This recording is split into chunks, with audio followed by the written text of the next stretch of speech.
السلام علیکم ناظرین، آپ دیکھ رہے ہیں پروگرام حقیقت رمضان۔ عاشق علی داؤدی آپ کی خدمت میں حاضر ہے۔ N22 نیوز کا سب سے بڑا اور معتبر پروگرام، جس پر ماہ رمضان المبارک کے پہلے روز سے لے کر آج کے دن تک ہم آپ کے ساتھ جڑے ہوئے ہیں، آپ ہمارے ساتھ جڑے ہوئے ہیں۔ آج ہمارے اسٹوڈیو کی زینت ہیں Al Qalam boys and girls high school Dipalpur کا بہت بڑا ادارہ ہے۔ ان کی ہونہار طالبات ہمارے اسٹوڈیو کی زینت ہیں۔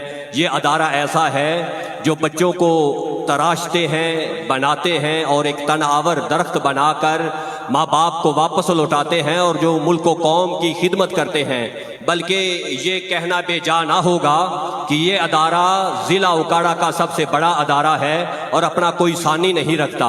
میں اپنے اسٹوڈیو میں Al Qalam boys and girls high school کی طالبات کو خوش آمدید کہتا ہوں۔ ان میں ان کے اساتذہ کی بڑی محنت ہے، ان کے پرنسپل کی بڑی محنت ہے، بڑی کاوشیں ہیں کہ جس طرح انہوں نے بچوں کو ان کی تعلیم کے ساتھ ساتھ تربیت کی کہ وہ نعت کے میدان میں بھی اپنا ثانی نہ رکھیں، تلاوت کے میدان میں بھی اپنا ثانی نہ رکھیں، اور تقریر کے میدان میں بھی اپنا ثانی نہ رکھیں۔ آج خصوصی دعوت N22 نیوز کی یہ ہمارے اسٹوڈیو کی زینت ہے۔ میں بڑھ رہا ہوں، ہونہار طالبہ ہے Al Qalam boys and girl high school کی نمرہ عرش سے میں گزارش کروں گا کہ آپ تلاوت کلام الرحمن کی سعادت حاصل کریں۔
ماشاءاللہ ماشاءاللہ۔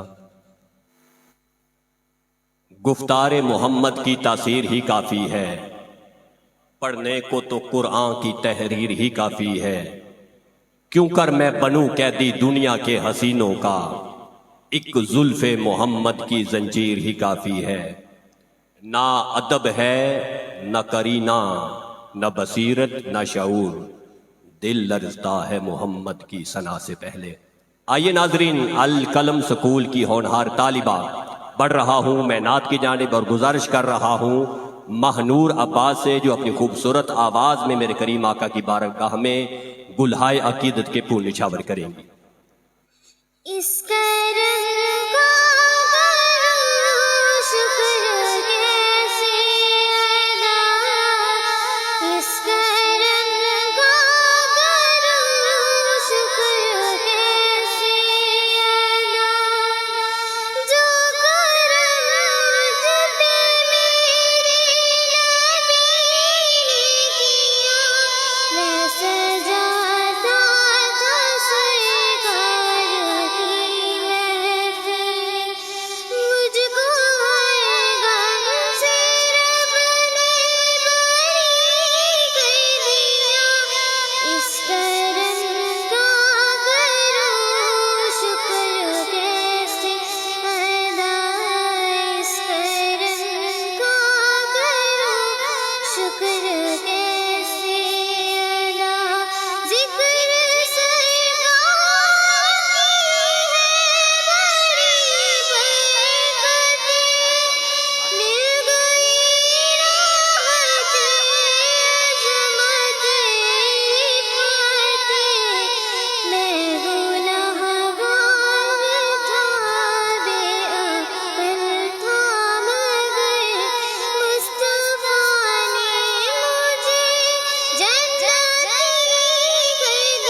شکر کیسے ادا جو بھی آیا ہے پھر سرکار کی حاضری میں گئی اس کو دربار کی حاضری میں گئی اس کو دربار کی کوئی صدیق فاروق عثمان ہوئے اور کسی کو نبی نے علی کر دیا اس کرم کا کروں شکر کیسے ادا اس کرم کا کروں شکر کیسے ادا اس کرم کا کروں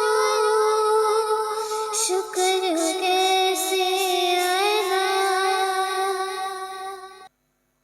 ماشاءاللہ، بڑی خوبصورت آواز بچی کو اللہ تعالیٰ نے عطا کی ہے، اور جو انہوں نے کلام پڑھا، اس کرم کا کروں شکر کیسے ادا، جو کرم مجھ پہ میرے نبی نے کیا. اور یہ بات بھی ایسی ہے کہ جو کرم ہم پر ہو گیا، ایک تو رب کائنات نے ہمیں مسلمان پیدا کیا، مسلمان کے گھر میں پیدا کیا، اور دوسری بڑی کرم والی یہ بات ہے کہ اپنی امت میں، اپنے محبوب کی امت میں شامل کر دیا، اپنے محبوب کی امت میں پیدا کیا. یہ اس سے بڑی کرم والی اور بات کوئی نہیں. اگر آدمی ہر کرم کا شکر ادا کرتا رہے تو سب سے جو بڑا کرم ہے یہ اپنے محبوب کی امت میں پیدا کرنا، یہ سب سے بڑا میرے رب کا کرم ہے. میں پڑھ رہا ہوں اگلی طالبہ جو بڑی ہونہار ہیں، اور میں ناظرین آپ کو بتاتا چلوں کہ یہاں بیٹھ کر سٹیج پر مائک ہاتھ میں پکڑ کر بولنا آسان نہیں، سب سے مشکل کام ہے. بڑے بڑے جو کہتے ہیں کہ ہم فلاں کر دیں گے، فلاں کر دیں گے، جب سٹیج پر آتے ہیں چند لوگ دیکھنے والے ہوں تو پسینے چھوٹ جاتے ہیں. میں داد دیتا ہوں ان بچوں کو اور ان کے اساتذہ کو جنہوں نے تربیت کی. اب میں پڑھ رہا ہوں تقریر کی جانب، اور Al Qalam boys and girls high school کی ہونہار طالبہ ہے تحریم فاطمہ سے میں گزارش کروں گا کہ جو آپ کے اساتذہ نے آپ کی تربیت کی ہے وہ آپ کے الفاظ سے آیا ہوگی، اور آپ نے کمنٹ کر کے بتانا ہے کہ ان بچوں کے حوصلے کیسے ہیں، ان بچوں کی تربیت کیسی ہے. سماعت کیجئے.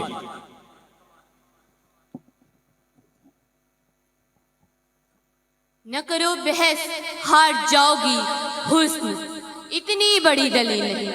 زیوکار، کاہل، نکمے، بیکار، سست اور نااہل لوگوں کا خود احتسابی کی بجائے ناکامی کا ذمہ دار تقدیر، نصیب، مقدر اور قسمت کو ٹھہرانا ریت اس نگر کی ہے، اور جانے کب سے ہے. اس طرف سے آ کر قسمت اور صرف قسمت کی راہ گلپنے والے، ہاتھ کی لکیروں، ستاروں کی چال اور طوطے کی فال پر سر پھینکنے والے یہاں دلائل پیش کرنے کی بجائے ہمیں قصے اور کہانیاں سنائیں گے اور ایوان میں بیٹھے باشعور لوگوں کو ماموں بنائیں گے.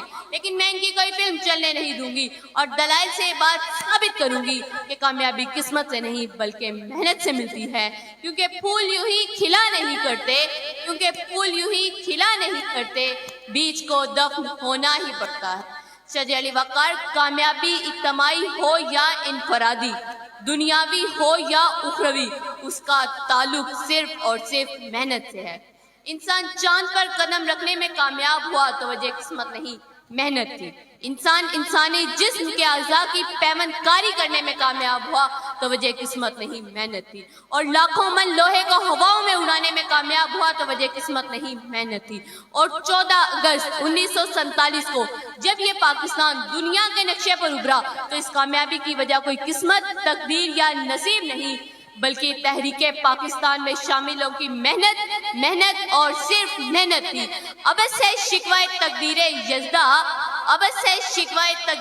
یزدہ تو خود تقدیر یزدہ کیوں نہیں ہے.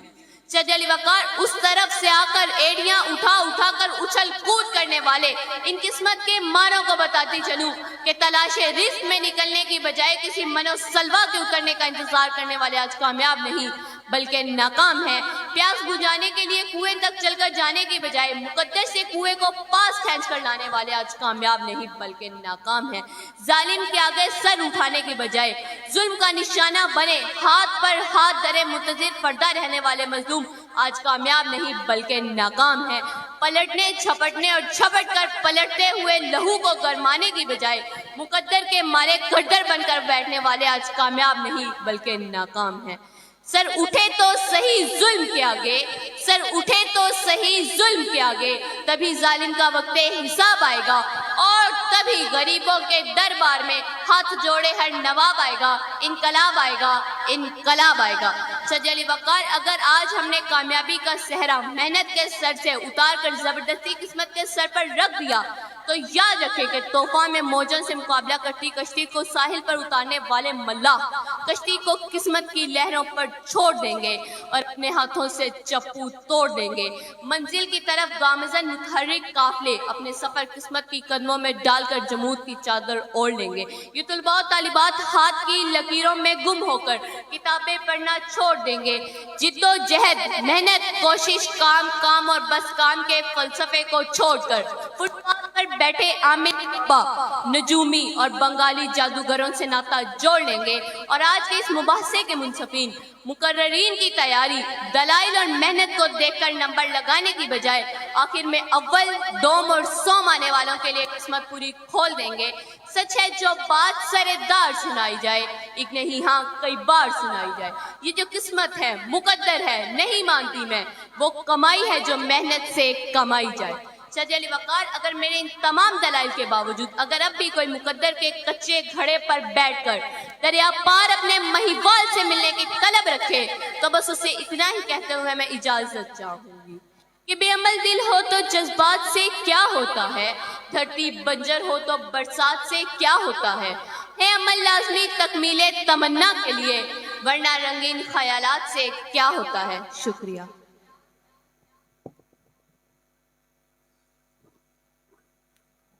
ماشاءاللہ، تحریم فاطمہ نے جس طرح انسانوں کو جھنجھوڑا ہے، یہ وہ باتیں نہیں جو بندہ کتاب سے پڑھ سکے، یہ وہ فلسفہ ہے جو کافی عمر گزارنے کے بعد بزرگ اپنے بچوں کو بتاتے تھے کہ بیٹا محنت کرو گے تو کچھ پالو گے۔ میں اپنی بیٹی کو ایک شعر دے رہا ہوں۔ اقبال صاحب نے کہا تھا، تو شہیں ہے پرواز ہے کام تیرا، تیرے سامنے آسماں اور بھی ہیں۔ اللہ تعالیٰ آپ کے علم و عمل میں مزید برکتیں عطا فرمائے۔ اب میں بڑھ رہا ہوں پھر ایک جانب کہ میں حضور کی نعت کی جانب بڑھوں، اور Al Qalam boys and girls high school کی ہونہار طالبہ ہیں، بڑے خوبصورت صوت و صلات کی مالک ہیں۔ میں دعوت دے رہا ہوں طیبہ اختر کو، جو اپنے خوبصورت انداز کے ساتھ میرے کریم آقا کی بارگاہ میں گلہائے عقیدت کے پھول نچھاور کریں گے۔ زمین میلی نہیں ہوتی، زمن میلا نہیں ہوتا، محمد کے غلاموں کا کفن میلا نہیں ہوتا، زمین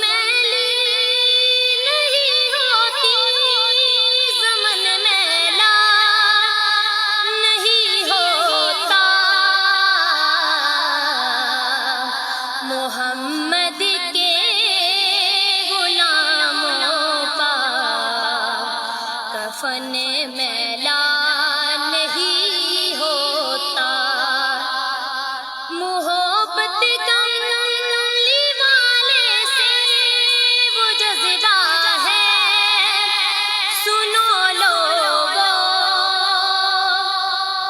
محبت کملی والے سے وہ جذبہ ہے، سنو لوگو، یہ جس من میں سما جائے، یہ جس من میں سما جائے، وہ من میلا نہیں ہوتا، محمد کے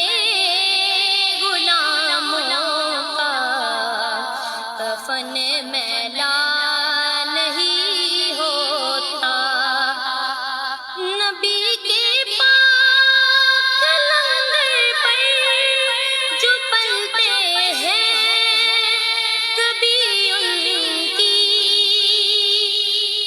نبی کے پاک لنگر پر جو پلتے ہیں کبھی ان کی، زباں میلی نہیں ہوتی، سخن میلا نہیں ہوتا، محمد کے غلاموں کا کفن میلا نہیں ہوتا، میرے آقا کی الفت تو بدن کو جگمگاتی ہے، میرے آقا کی الفت تو بدن کو جگمگاتی ہے، کبھی اہل محمد کا، کبھی اہل محمد کا بدن میلا نہیں ہوتا، محمد کے غلاموں کا کفن میلا نہیں ہوتا، گلوں کو چوم لیتے ہیں سحر نم شب نمی کا تیرے، گلوں کو چوم لیتے ہیں سحر نم شب نمی کا تیرے، نبی کی نعت سن لے تو، نبی کی نعت سن لے تو چمن میلا نہیں ہوتا، محمد کے غلاموں کا کفن میلا نہیں ہوتا، جو نام مصطفیٰ چومے نہیں دکھتی کبھی آنکھیں، جو نام مصطفیٰ چومے نہیں دکھتی کبھی آنکھیں، پہن لے پیار جو ان کا، پہن لے پیار جو ان کا بدن میلا نہیں ہوتا، زمین میلی نہیں ہوتی، زمن میلا نہیں ہوتا، محمد کے غلاموں کا کفن میلا نہیں ہوتا۔ ماشاءاللہ بڑے خوبصورت انداز کے ساتھ طیبہ اختر، بڑے خوبصورت بچی ہے، بڑے خوبصورت انداز میں میرے کریم آقا کی بارگاہ میں اپنی نوکری پیش کی ہے۔ ناظرین، میں یہاں پر کسی کو یہ خراج تحسین اس لیے پیش اپنے دل کی میں بات کرنے لگا ہوں، یہ نہ کوئی سمجھ لے کہ میں واہ واہ کروانے کے لیے یہ بات کر رہا ہوں۔ Al Qalam boys and girls high school میں جہاں پر تعلیم دنیا کی دی جا رہی ہے، قرآن کی دی جا رہی ہے، وہاں پر عشق مصطفیٰ کی تعلیم بھی دی جا رہی ہے۔ یہ میں اپنے دل کی بات کر رہا ہوں، اور میں آپ کے اساتذہ القلم کے جو اساتذہ ہیں اور پرنسپل ہیں ان کو یہ میں سلام عقیدت پیش کرتا ہوں کہ جہاں پر یہ پرفتن دور ہے، کہیں نہ کہیں سے کوئی فرقہ جنم لے رہا ہے، وہاں پر عشق مصطفیٰ کا پرچار کرنا عام بندے کے بس کی بات نہیں۔ میں بڑھ رہا ہوں تقریر کی جانب، جو فخر ہیں Al Qalam boys and girls high school کا طالبہ ہیں، تقریر کریں گی اپنے منفرد انداز میں۔ اور آپ اپنے کمنٹ میں بتائیں گے، اور میں یقیناً یہ بات آپ کے والدین کو بتانا چاہ رہا ہوں کہ آپ کا آج سر فخر سے بلند ہو رہا ہوگا جب آپ کو یہ آپ کے والدین دیکھیں گے، آپ کے عزیزہ اقارب دیکھیں گے، آپ کے جاننے والے، آپ کے ہمسائے دیکھیں گے کہ کس طرح Al Qalam boys and girls high school اپنے بچوں کی تربیت کر رہا ہے۔ میں تقریر کے لیے دعوت دے رہا ہوں نمرہ آصف کو، جو بڑے خوبصورت انداز میں اپنی سپیچ مکمل کریں گی، اور سماعت کیجیے۔ نحمدو ونصلی علی رسولہ الکریم، اما بعد فاعوذ باللہ من الشیطان الرجیم، بسم اللہ الرحمن الرحیم۔ سامعین و ناظرین السلام علیکم۔ قرآن مجید ایک مکمل ضابطہ حیات ہے۔ اکثر ایک جملہ ہماری سماعتوں سے ٹکراتا ہے کہ قرآن مجید ایک مکمل ضابطہ حیات ہے۔ ایک ادنا سی کوشش کروں گی آپ کے سامنے یہ رکھنے کی کہ قرآن مجید کس طرح مکمل ضابطہ حیات ہے۔ اللہ تبارک تعالیٰ نے قرآن مجید فرقان حمید میں ارشاد فرمایا، میرے نزدیک دین صرف اور صرف اسلام ہے، جو کوئی دین اسلام کے سوا کوئی اور دین اختیار کرے گا اسے قبول ہی نہیں کیا جائے گا۔ یعنی اللہ تعالیٰ کے یہاں قابل قبول مذہب، قابل قبول دین صرف اور صرف اسلام ہے۔ اللہ تعالیٰ نے اس دین کو ایسا مکمل ضابطہ بنایا ہے کہ زندگی کے جس پہلو پر بھی نظر کر لیجئے یہی ہمیں راہ ہدایت ملے گا، یہی ہمیں مشرع راہ ملے گا، یہی ہمیں منبع نور ملے گا۔ سامعین، اسلام لفظ سلامہ سے نکلا ہے، سلامتی میں دینا، سپردگی میں دینا۔ یہ دین ہمارے عقائد اور عبادات کی اس طرح اصلاح کر دیتا ہے کہ ہمیں خود کو اپنے رب کے سامنے پیش کرنے کا سلیقہ آ جاتا ہے، ہمارے عقائد کو درست کرتا ہے کہ ہم اللہ اور اس کے رسولوں، فرشتوں، الہامی کتابوں اور آخرت پر ایمان کو پختہ کرتا ہے، اور اپنے رب کے سامنے بندی کرنے کا اظہار سکھاتا ہے۔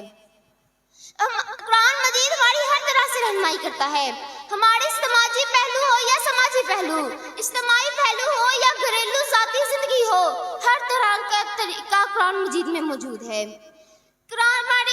اگر میں معاشرتی زندگی کی بات کروں، جتنے رشتے معاشرتی زندگی میں آتے ہیں، ہاں وہ اپنے گھر کے افراد ہوں، جس میں ماں، بہن، بیٹی، اولاد، بیوی ہو، بھائی ہو یا پھر معاشرے کے لوگ ہوں، ہر طرح سے قرآن ہماری رہنمائی کرتا ہے۔ اسلام سے پہلے کی زندگی پر نظر دوڑیں تو عورتوں کو زندہ درگور کر دیا جاتا تھا، عورتوں کی کوئی عزت نہ تھی۔ اسلام کا سورج طلوع ہوا تو عورتوں کو عزت و حرمت سے نوازا گیا، عورتوں کو مردوں کے مساوی حقوق دے کر عورتوں کی عزت کو مستحکم کر دیا گیا، حقوق اللہ اور حقوق العباد کا فرق واضح کیا، عربی کو اجمی پر اور اجمی کو عربی پر جو فضیلت تھی ختم کر دی گئی۔ یہی حقیقت ہے کہ قرآن مجید ایک مکمل ضابطہ حیات ہے۔ شکریہ۔ ماشاءاللہ۔ معزز ناظرین، آپ نے Al Qalam boys and girls high school کی ہونہار طالبات کو سماعت فرمایا۔ یقیناً آپ بھی یہ سوچنے پر مجبور ہوں گے کہ یہ کیسا ادارہ ہے جو بچوں کو دنیاوی تعلیم بھی دے رہا ہے، جو بچوں کو اسلام بھی بتا رہا ہے، جو بچوں کے سینوں میں دھڑکنے والے دل میں عشق مصطفیٰ کی چنگاری کو بھی ہوا دے رہا ہے۔ میں سلام عقیدت ایک مرتبہ پھر Al Qalam boys and girls high school کی ٹوٹل انتظامیہ، اساتذہ، پرنسپل اور ہر اس طالب علم کو خراج تحسین پیش کر رہا ہوں جو اس ادارے میں کسی نہ کسی حوالے سے جڑے ہوئے ہیں۔ میں آپ سے اجازت لے رہا ہوں اس یقین کے ساتھ کہ آپ کہیں نہیں جائیں گے، جڑے رہیں گے ہمارے ساتھ۔ اپنے میزبان عاشق علی داؤدی کو اجازت دیجیے۔ دیکھتے رہیے حقیقت رمضان۔ السلام علیکم ورحمۃ اللہ وبرکاتہ۔